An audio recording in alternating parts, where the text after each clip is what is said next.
C. Joseph Vijay எனும் நான்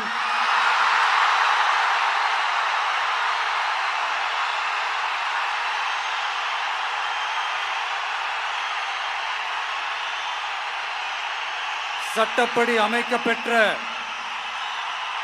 இந்திய அரசியல் அமைப்பின்பால் உண்மையான நம்பிக்கையும் மாறா பற்றும் கொண்டிருப்பேன் என்றும்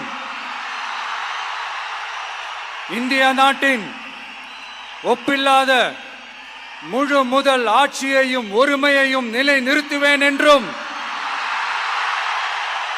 தமிழ்நாட்டு அரசின் முதலமைச்சராக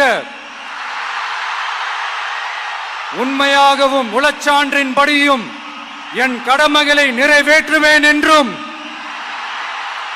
அரசியல் அமைப்பிற்கும் சட்டத்திற்கும் இணங்க அச்சமும் ஒருதலை சார்பும் இன்றி விருப்பு வெறுப்பை விலக்கி பலதரப்பட்ட மக்கள் அனைவருக்கும் நேர்மையானதை செய்வேன் என்றும் ஆண்டவன் மீது ஆணையிட்டு உறுதிமொழிகிறேன்.